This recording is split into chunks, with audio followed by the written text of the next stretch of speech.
Hello, how's it going? My name's Allie. I am here to talk to you about childhood trauma. If I can get my notes up, I use Google Docs to read off the notes because I am very disorganized. So today's topic basically is what is childhood trauma? How does that affect you? Um, from my first live video, you may know that I have BPD, and oftentimes BPD stems from having a chaotic, unstable, or unsturdy childhood.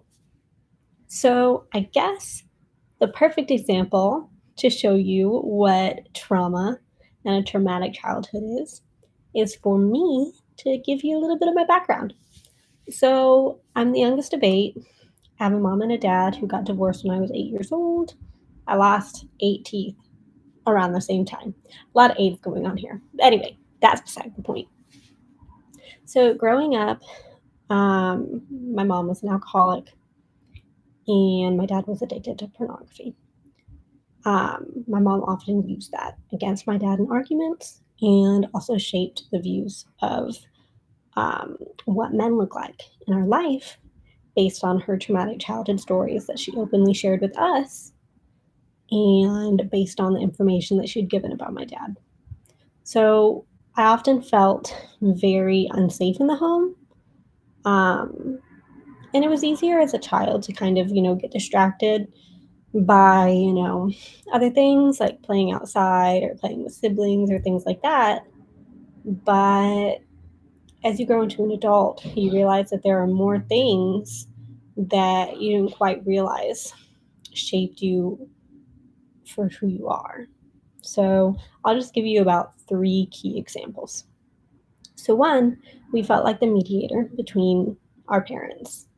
Now, this can happen in less traumatic households as well, maybe with just parents that are, difficult communicators. But in a traumatic scale, what that can do to the child is make you feel responsible for your parents' actions when you actually have no control over the actions.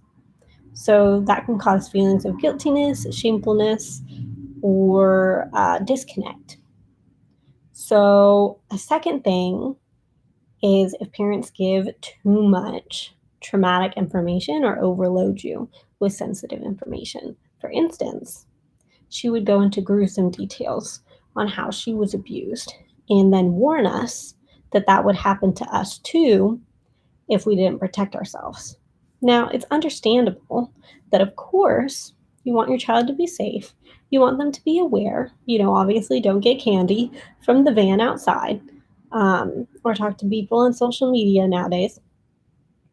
But this created, another unhealthy way that I viewed men and other people in my life. So, trust issues, anxiety, and CPTSD has now been one of the foundations that I've had to kind of work through as an adult. So you may have your own examples of what traumas you've grown up with and how you're learning to deal with that, going forward, being an adult. The third thing that I want to share with you is the impact of instability. When my parents got divorced, my mom didn't find a job, and we moved from place to place. Oftentimes, sometimes we were homeless. So, the effects that that have on socialization, feeling comfortable and safe with the people that you have taking care of you. I had to learn a lot of self reliance on my own, and some of which I believe has been a partial cause to my diagnosis of BPD because it's mainly rooted in feeling not stable, feeling abandonment, and having trouble with connections and relationships. Now, as an adult, that's your responsibility to work through that. You want to either, get on medication or talk to a therapist or get in a good community that's able to, kind of help you through that, have good, healthy, honest conversations. Most importantly, you need to love yourself. But in those three examples, I want to say that childhood and early development is very important. And most of you may know this already and may even be coming across this video because you see other videos like that. But I just want to reiterate how it has affected my life and how it may affect the other people with BPD around you. So basically, I had a very, strong connection to one of the first jobs that I started after moving out of the house. I had maybe within a 4 year period had moved to three separate locations in three separate families. And before that, I had basically not had a home. I was constantly on the road, moving from Utah to California, and I finally, eventually, after a year, settled in Oklahoma. This causes a lot of anxiety when it comes to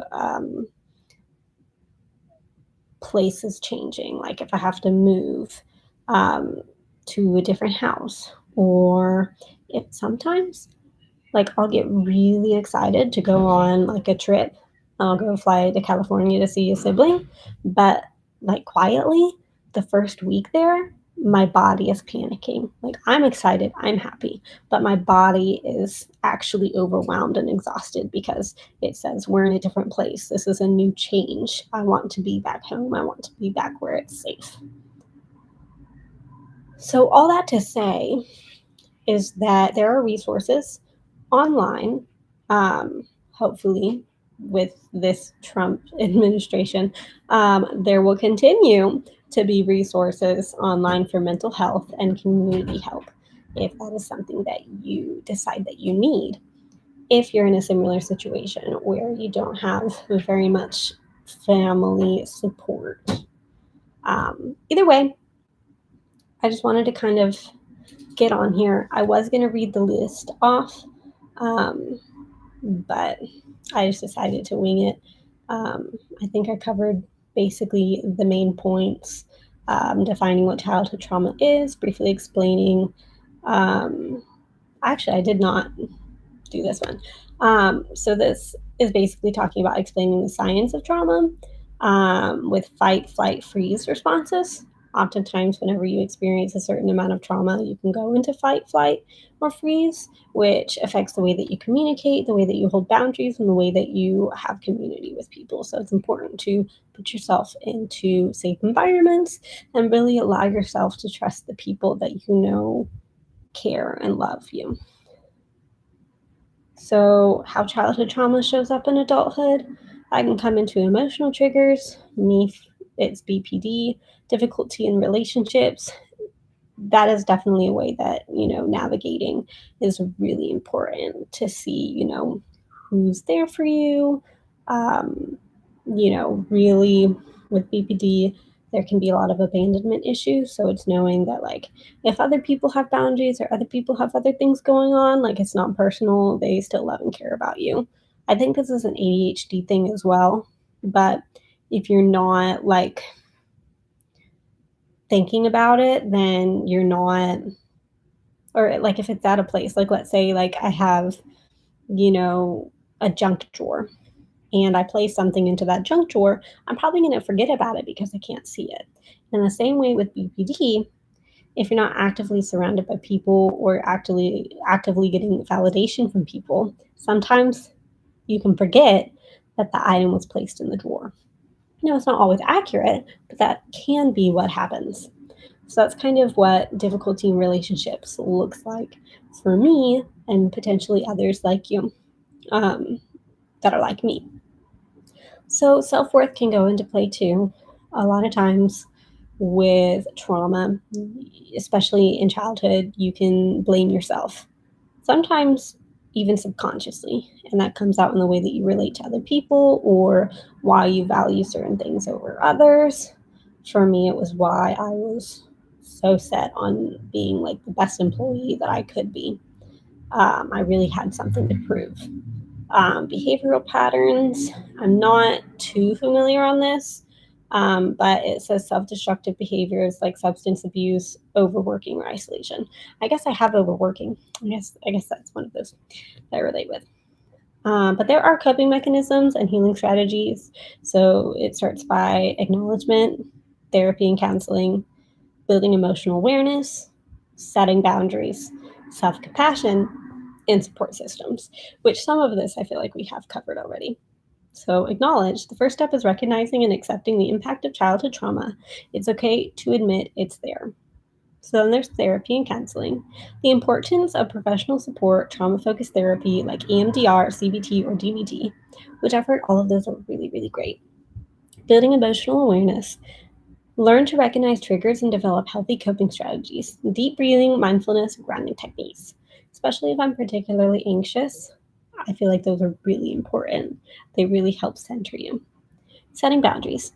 How learning to say no and creating a healthy boundaries is creating healthy boundaries, not a healthy boundaries, is key to healing and protecting yourself.